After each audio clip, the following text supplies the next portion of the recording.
Morning मेरे बच्चों। आज हम स्टैंडर्ड 2 का हिंदी में पढ़ेंगे चैप्टर 3 पेड़ की पुकार।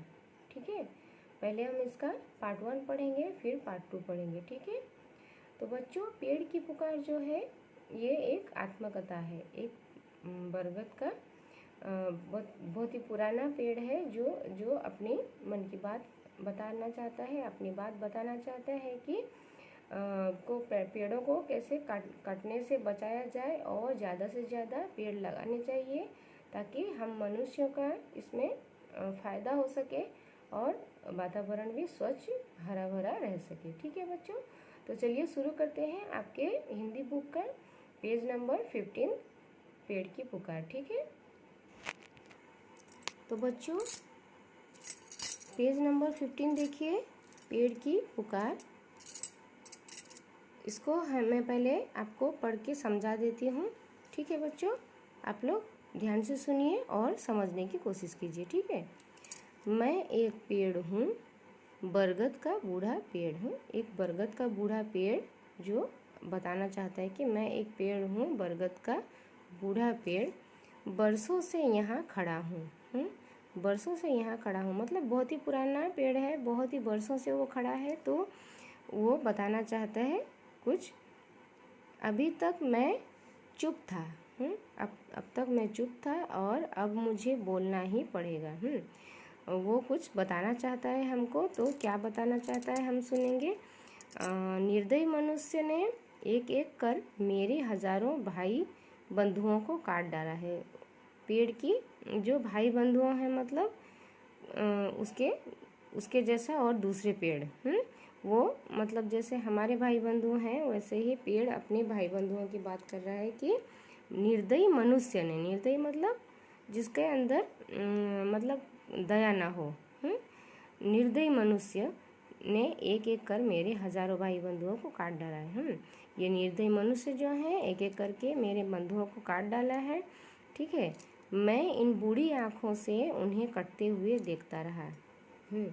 मैं अपनी आँखों से उनको देखता रहा, कटते हुए देखता रहा, सब कुछ सहता रहा। सब कुछ उसने सहा और उसने कुछ ना कहा। हे ईश्वर, कौन हमारी रक्षा करेगा। तो वो मन ही मन ऐसे ईश्वर को पुकार रहा है कि हे ईश्वर, कौन हमारी रक्षा करेगा, कौन हमारी पुकार सुनेगा। जो वो अपना मन की बात कह रहा है, जो विनती कर रहा है, तो उसकी पुकार कौन सुनेगा, उसकी विनती कौन सुनेगा। ठीक है, तो आज मुझे अपने पुराने दिन याद आ रहे हैं। उसके बाद में क्या हुआ बच्चों, जो बरगद का जो पेड़ है वो अपने पुराने दिन मतलब जब वो पौधे से धीरे धीरे बड़ा होने लगा तो फिर वो अपने पहले के दिन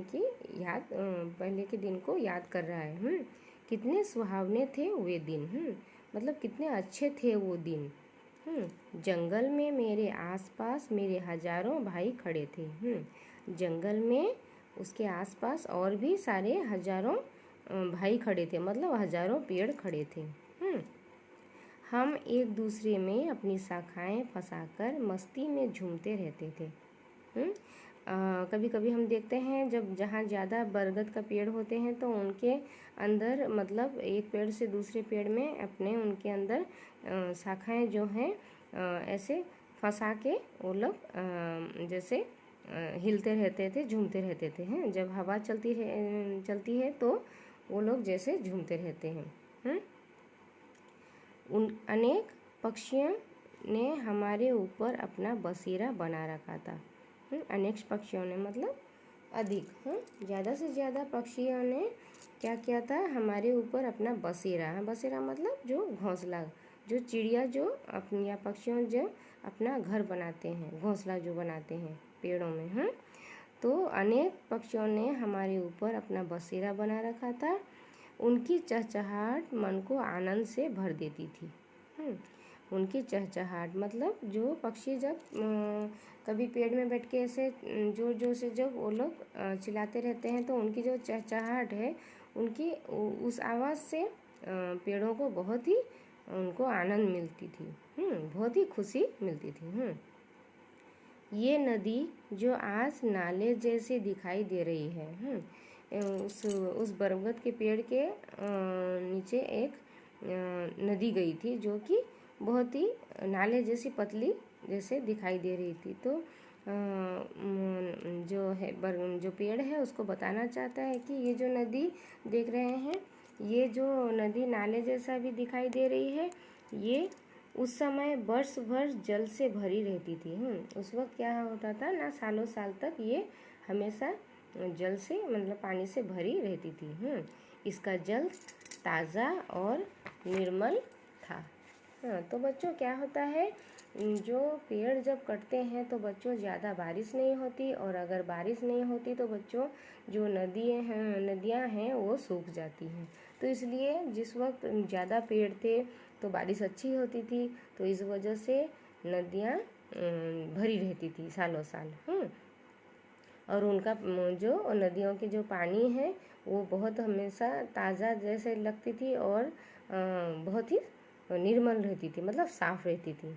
क्योंकि नदी जब बहती रहती है तो वो हमेशा उसका जो पानी है वो साफ़ रहती है। तो उस समय हवा बहुत शुद्ध थी, उस वक्त हवा भी बहुत शुद्ध थी। क्योंकि उस वक्त ज़्यादा पेड़ भरे रहते थे। हम हवा में झूमते इठलाते रहते थे। जब हवा चलती थी तो ये सारे पेड़ क्या करते थे, झूमते रहते थे, इठलाते रहते थे। जब दिन में सूरज चमकता था तो हमारी पत्तियों से निकलकर ढेर सारी वाष्प आकाश में पहुंचती थी। ठीक है। जब सूरज चमकता था मतलब जब भी सूरज निकलता है तो फिर जो पेड़ों से पत्तियों में से एक वाष्प जैसा, मतलब एक भाप जैसा सूरज की किरणों से निकलती रहती थी। वाष्प जो है वो आकाश में पहुंचती थी, वो आसमान में सूरज की किरणों की वजह से पत्तों से वाष्प आकाश को जाती थी। इससे खूब वर्षा होती थी, जिससे कि ये बारिश जो होती है, बारिश होती थी, ज़्यादा से ज़्यादा बारिश होती थी। ये नदी कल कल स्वर में गीत गाती हुई सी बहती थी। नदी हमेशा भरी रहती थी, तो इसलिए हमेशा उससे कल कल आवाज़ ऐसे निकलती रहती थी जैसे नदी गीत गा रही है। मैं और मेरे भाई मनुष्य और जानवरों के लिए खूब प्राणवायु देते थे। प्राणवायु मतलब क्या है बच्चों, जिससे हम सांस लेते हैं, जिससे हम जीवन पाते हैं, जिसको ऑक्सीजन कहते हैं। तो पेड़ों से ही वो जो ऑक्सीजन बनता है। ठीक है। तो मैं और मेरे भाई मनुष्य और जानवरों के लिए, मतलब जितने सारे प्राणी संसार में हैं उनके लिए ये पेड़ ही जो प्राणवायु बनाते हैं, ऑक्सीजन बनाते रहते हैं। और उनसे निकली प्रदूषित वायु को हम अपने भीतर समा लेते थे। तो जब प्राणी के अंदर से जो हवा निकलती है, जो सांस जो हम छोड़ते हैं, उसमें प्रदूषित वायु होती है, जो कि मतलब गंदगी से भरी रहती है।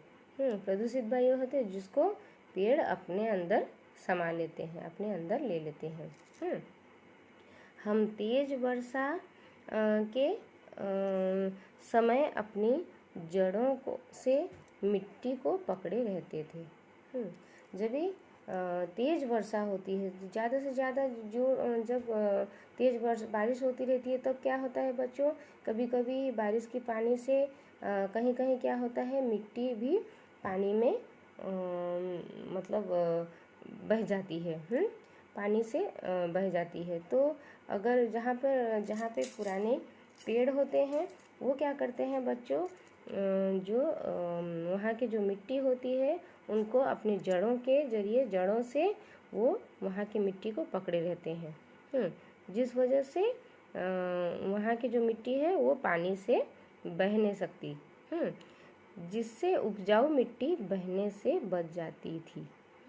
जिससे क्या होता था बच्चों, जो उपजाऊ मिट्टी क्या है बच्चों, जो पेड़ पौधों के जो जिस मिट्टी से ज़्यादा बड़े होते हैं, अच्छे से बड़े हो सकते हैं, उस मिट्टी को उपजाऊ मिट्टी कहते हैं। तो वो जो उपजाऊ मिट्टी होती है वो पानी से नहीं, बारिश के पानी से नहीं बहती थी, इसलिए क्योंकि पेड़ उनको अपनी जड़ों से पकड़े रहते थे। ठीक है बच्चों, तो पेड़ हमारे लिए क्या क्या करते हैं, देखो हमारे लिए प्राणवायु तैयार करते हैं, बनाते हैं, साफ जो है प्राणवायु देते हैं, जिससे कि हम उसको सांस के अंदर हम ले सकते हैं। फिर हमारे हम जो दूषित वायु को छोड़ते हैं उसको वो अपने अंदर ले लेते हैं। तो पेड़ हमारे लिए हमारे कितने ही उपकार करते हैं। ठीक है बच्चों, तो उसके बाद हम इसका पार्ट 2 पढ़ेंगे। ठीक है बच्चों, तब तक के लिए बाय।